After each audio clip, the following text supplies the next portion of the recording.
Hello, Moshang viewers.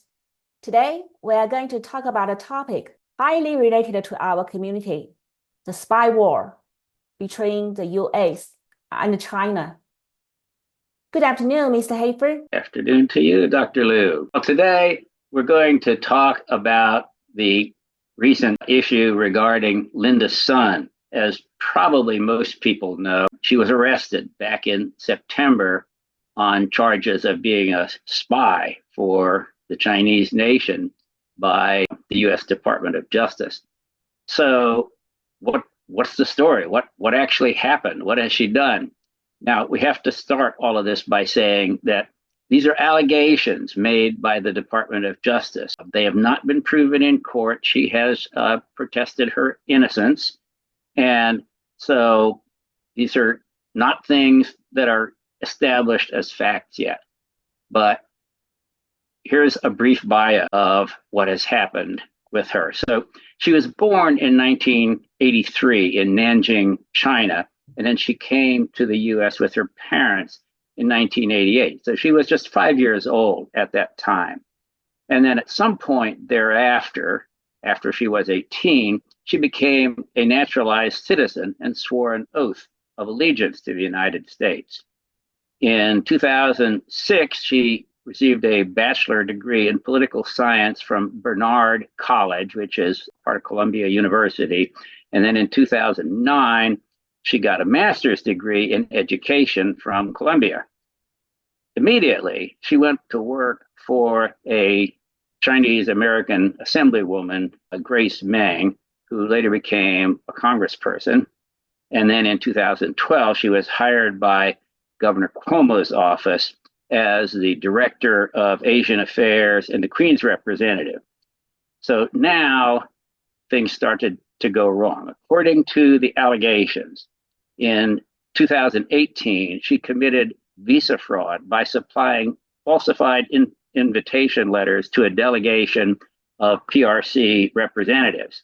Then in January of 2019, she wrote to a PRC official, "Certainly, I have managed to stop all relationships between the Taiwan Economic Cooperation Office and the state of New York.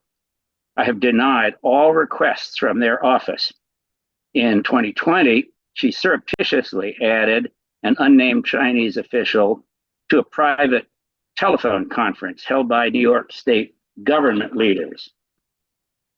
Then in 2021, she and her husband, Christopher Hu, purchased both a $3.6 million house in Manhasset, New York, and a $1.9 million Ocean View condominium in Honolulu. And then as recently as August 10th, 2023, she received a cease and desist letter from the Department of Labor, which said that she, quote, allegedly attended public and professional events purporting to represent herself as an agency official when in fact she had already been terminated. So those are the terms stated in the indictment, and there are many more, but those are just the highlights. So, based on her resume, although Mrs. Sun, she was not born in the US, but she basically grew up in here. We would assume that she is very loyal to his country, but in reality, she turned out to be a Chinese spy, loyal to her parents' motherland. So what's the reason behind this? Well, I have that very question, and part of my curiosity is that something that she learned at the schools that she went to? Both Barnard and Columbia are very left-leaning schools.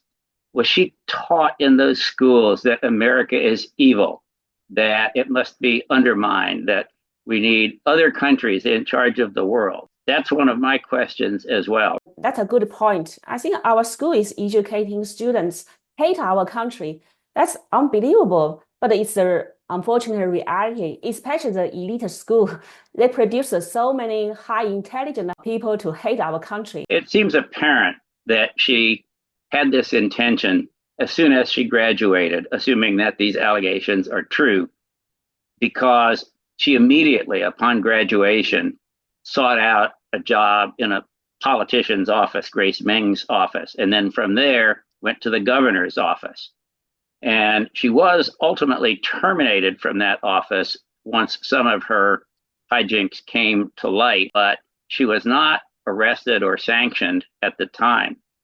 So let me just read what it says in the indictment. It says in September 3rd, 2024, in the federal court in Brooklyn, New York, she was arrested at her Long Island home and she was charged by the U.S. Attorney's Office with 8 criminal counts, including conspiring to act as an illegal foreign agent, visa fraud, conspiring to launder money for the Chinese government and the Chinese Communist Party in exchange for millions of dollars, as well as all expense paid travel to China, tickets to top shows, concerts, and sporting events, employment in China for son's cousin, and home deliveries of Nanking-style salted ducks prepared by a Chinese government official's personal chef. There was at least 24 of these ducks. So maybe that's why she did it. Maybe she's just a duck lover. I don't know. But Yeah. it does raise one other question in my mind. Besides, why did she do it? Did she ever stop to think of the effect that her actions would have on other Chinese Americans? For example, if you're an American politician now and a Chinese American person wants to work in your office, are you going to silently think to yourself, can I take this risk? Is it safe to do this? What's going to happen if I have a spy in my office? So those are the questions that I have about all this, and we'll see how it all plays out in court. Some of the charges may turn out to be easy to prove.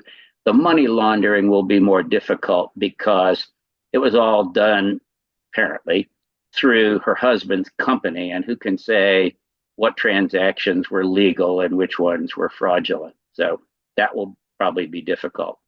Who hated Chinese spies the most?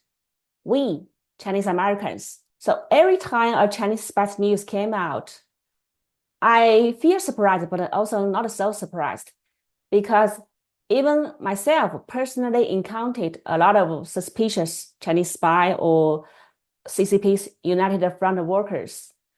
They disguise as us and they greatly threaten us. I got harassed, even sometimes life threats from them, and they also uncover my personal identity online and send me all kinds of harassments. My feeling is that the number we caught of the suspicious spy or United Front is only a fraction of the total number exist in this country. Obviously, the spyware is a large topic. We do not expect to cover every details by each single video, but it's a good start, and we can discuss this a lot more in future conversations. Thank you.